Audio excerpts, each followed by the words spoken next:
this is one of the coils in which I have marked with a Sharpie, black Sharpie, where I'm not getting the connection between the posts. So what I have to do is I have to find out where the wire is disconnected. So it's a couple ways that you could do this. This is filled with wax. So let's see. So what we're going to do is take our trusty straight pen and scrape a little bit of the wax away from the posts, just like this, to expose the wire. We have to find out where the end of the wire is and why we're not connecting. Okay, I've already done it to this one, and I find out that we actually are connected, that it's not that post that's doing it. It's down here. So I don't know if you could see this or not, but there's a very tiny wire right here that was hanging off. Okay? And that's got to be soldered back onto this lug. And the way I exposed that was I took the straight pen and scraped some of the wax away from it. And I put a little heat on it, you know, to make it a little bit more visible, to get some more of the wax away from it. And I exposed it. So let's give it a test and see if we can bring up something with the ohm meter after I solder this back to the lug.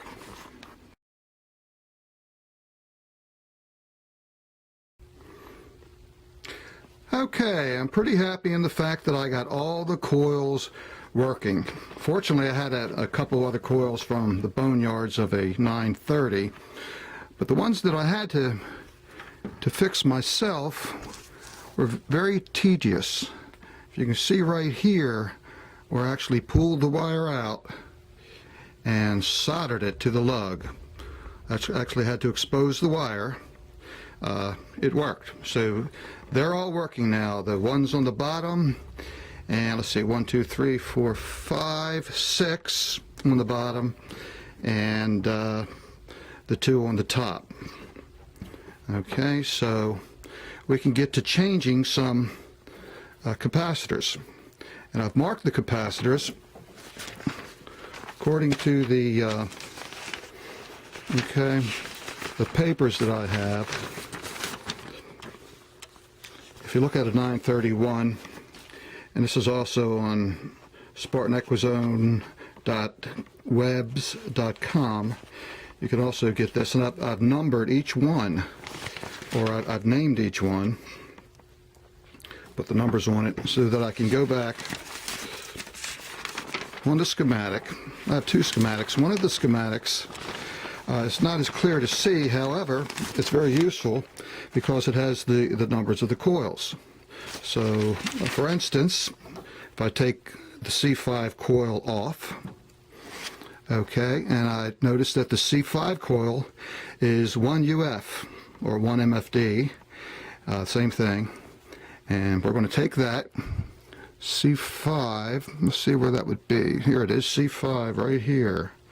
Right here, and we're going to connect one underneath and then put this back on the top just to make it look original, just to keep the original look. Okay, so this is what we're replacing. 1 UF capacitor from 1930 with a modern day capacitor. So this will go underneath, as I stated, and this will go back up top. It will be completely disconnected, but when someone looks in the back, it'll just look all original.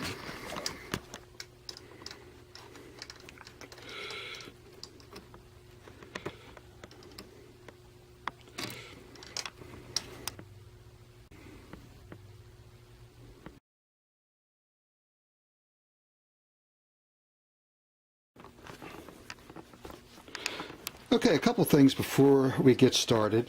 I wanted to utilize this can because I've never seen one on the internet that still had this can. What they did was when the electrolytic capacitors went up, they just took this can, threw it away, and put something else down here. But I wanted to utilize it, you know, and I put the capacitors right in there. Okay, and if I ever have trouble with the capacitors, again, if they go up, I can easily just pull this out from the case and work on them. Okay, now over here, this is what we were working on last time, underneath with the coils. As a matter of fact, late last night I had turned it over to look at the bottom again to check the coils, and one of the wires on the top coil slipped off, and I had to go and fix that. That took me another 20 minutes. But anyway, I got it back together, have the screws in it, and we're going to check to see if this works. I haven't checked the coils in this part yet, okay?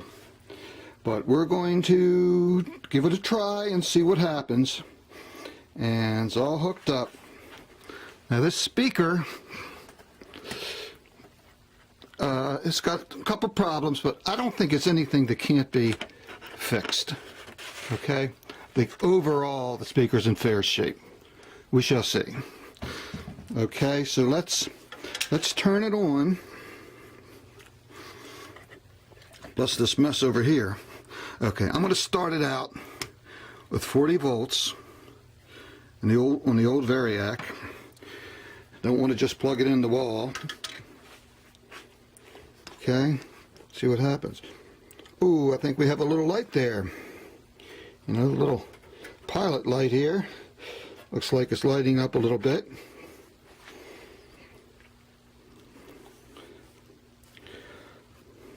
I want to feel the transformer. That's nice and cool.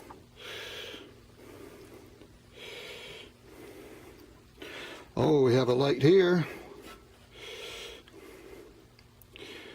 Okay. One tube's lit up. That's probably the brightest. The trouble with these tubes is that they're very rare. Sparton made their own tubes, so you're not going to find too many on the internet. So they say that the way you arrange these tubes gives you different results. If they're not all the same, they should all be the same strength. And the ideal situation there would that they would all be strong. But you're not going to get that, so a little moving around until we get something good. But we don't know if it works yet. So, okay, let's bring it up. Okay, I feel daring today. Let's bring it up to 60. That's 20 more volts. I'm using that one bulb as the litmus test, because that is bright. You can see it lit now. Okay. All right. Everything is cool. I don't hear anything frying. So bring this up to 80. Okay. Let's listen to the speaker. My gosh, there's something coming out of there.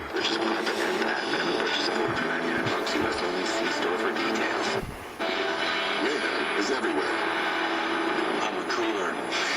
Hey! Lots of things, but mostly... This is the part that feels good. You're driving to a tailgate, so you filled me up with ice and cans and threw me in your back seat. When I pop open, you overfilled me with ice and cans. Now we're going down the dial. No, but we don't have it all the way up now either, so that should be good enough.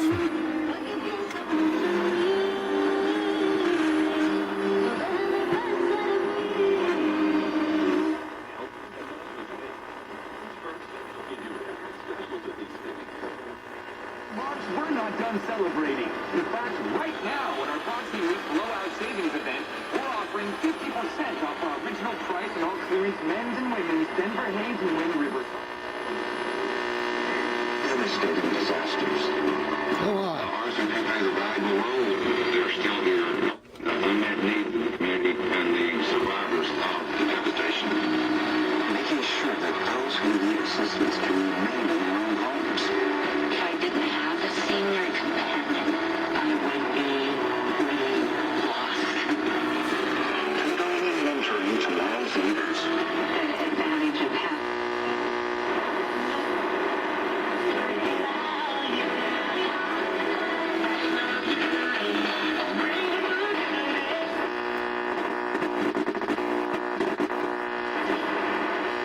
Racial suppression.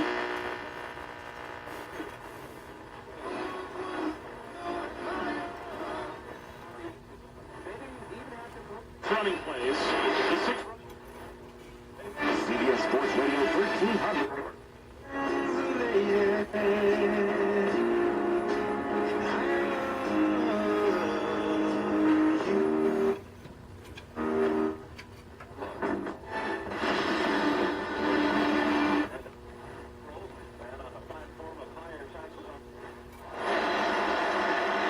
So Sean Galvin will kick it off, and it's Corey Coleman and Clay Fuller to receive at about the 2-yard line, far into the field for Baylor. As the Bears are about to... Well, today's January 1st, so that's a good New Year's present for me. Losing his footing on the kickoff was Galvin, Okay. taken by one of the up men. Let's check the 30 after the transformer. 34-yard line. Cold as a cucumber. So it will be Trayvon Armstead Rectifier tube. at second level, prepared to block for Baylor. That receives the kick, and that actually sets the Bears up with excellent field position as we pause 10 seconds. That's funny, this tube is very hot. This tube is not. On ESPN Radio and the ESPN. I don't know what that means, if anything. 1090 AM, WBAL, WIYY, HD4, Baltimore, WBAL.com. Now it's Baylor. Okay, let's shut her off. Now, this is far from finished. The speaker has to be worked on. A little rubber cement ought to do that. I don't know what all this is around here, whether that's original. I think, yeah, that is original. This is not original. So I don't know. I don't want to pull too much on that. This has a little play. This doesn't have much play, so I don't know if that's affecting it, because the sound isn't perfect yet. It's just pretty good. So we have ways to go, and then we have to mix the twos up. I have some more 485s, so likely there are some stronger ones in there, because I could tell there are some weak ones in this set.